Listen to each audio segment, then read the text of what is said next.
Bismillahirrahmanirrahim. Assalamualaikum warahmatullahi wabarakatuh. Hari ini kita belajar ekonomi, melanjutkan pelajaran yang kemarin. Sebelum kita mulai belajar, marilah kita berdoa menurut agama dan percayaan masing-masing. Berdoa dimulai. Berdoa selesai. Ya, kita melanjutkan pelajaran yang kemarin tentang persamaan dasar akuntansinya. Mungkin kamu kemarin sudah tahu persamaan dasar akuntansinya apa. Bagi yang belum mengerjakan tugas yang kemarin saya ingin, tolong dikerjakan. Itu karena buat nilai kalian. Kalau yang kemarin bisa, pasti sekarang juga bisa mengerjakannya. Ini saya kasih penjelasan dulu tentang catatan laporan keuangan catatan laporan keuangan. Laporan laba rugi atau income statement adalah laporan menunjukkan pendapatan dan beban dari suatu perusahaan dalam suatu periode akuntansi. Biasanya 1 tahun. Nah, ini kamu bisa lihat tabelnya. Sebelum kamu membuat tabel, biasanya nulis dulu nama perusahaannya dulu, ditulis perusahaan apa, terus laporan bawahnya lagi laporan laba rugi, bawahnya lagi itu tanggalnya, periodenya. Di sini laporan laba rugi mencari itu tentang pendapatan. Jadi pendapatan semua harus kamu masukkan. Bisa pendapatan jasa, pendapatan sewa, dan lain-lain. Yang penting itu tentang pendapatan. Masukkan tabelnya, angkanya, terus dijumlah, terus beban usaha. Sini beban kamu masukkan semua.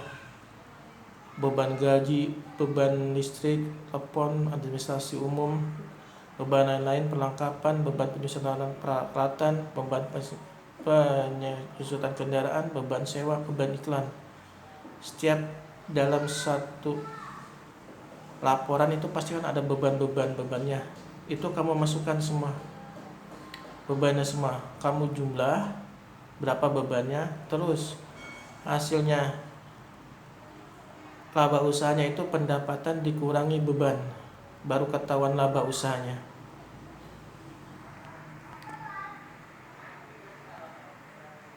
Terus penghasilan komprehensif adalah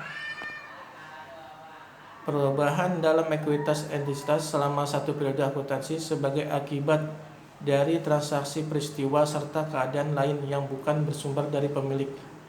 Komponen penghasilan komprehensif sebagai berikut: penyesuaian atas translasi, pengukuran ulang atau mata uang asing, keuntungan atau kerugian yang belum direalisasikan atas sekuritas yang tersedia untuk dijual. 3. Keuntungan atau kerugian yang ditanggungkan atas instrumen keuangan derivatif. Laporan perubahan ekuitas. Tadi pertama laporan laba rugi, kedua laporan ekuitas atau modal. Perubahan modal adalah menunjukkan perubahan modal pemilik atau laba yang tidak dibagikan dalam satu periode akuntansi akibat transaksi usaha selama periode akuntansi tersebut. Di sini sama pembuatannya. Atasan pertama tulis nama perusahaan dulu, bawahnya lagi tulis laporan perubahan ekuitas modal, bawahnya lagi periode yang berakhir atau tanggal. Buat tabelnya kayak gini ya. Terus modal awalnya berapa, laba bersihnya berapa. Laba bersih itu lihat dari laporan laba rugi nya FRAP itu pengambilan uang. Laba bersih dikurangi FRAP sedangkan berapa, tentunya itu tambahan modal, tentunya modal awal ditambah tambahan modal itu sama dengan modal akhir. Kamu ingetin aja sih, ada modal awal, laba bersih, FRAP, modal akhir. Neraca laporan keuangan. Neraca atau laporan posisi keuangan atau balance sheet. Gambaran mengenai posisi keuangan perusahaan dapat diketahui melalui neraca. Neraca terdiri dari akun harta atau aset, utang atau liabilitas, dan modal atau ekuitas. Neraca dapat disusun dalam bentuk stafel dan kontrol. Ini contohnya nama perusahaan. Ini contoh tabelnya. Pertama yang kamu tulis adalah nama perusahaannya apa, tulis neraca, terus perubahan periode akhir yang berakhir. Di sini kalau dalam jutaan rupiah kamu tulis rupiah gitu, dalam ribuan gitu ya. Neraca biasanya yang sebelah kiri itu harta, masukkan semua harta. Kalau kemarin kamu persamaan akuntansi yang udah kamu buat tabel, itu mungkin lebih gampang mana termasuk harta. Kan persamaan akuntansi kan harta sama dengan utang plus modal.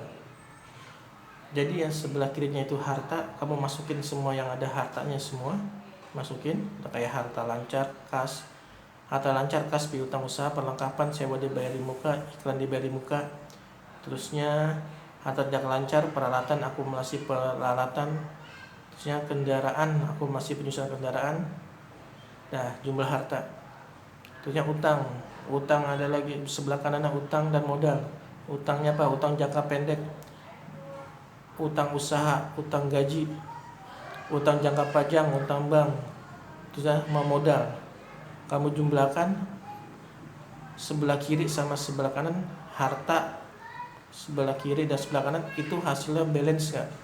Kalau balance itu berarti benar. Apabila tidak balance itu tidak benar jawabannya. Pasti kamu ada yang salah naruh gitu.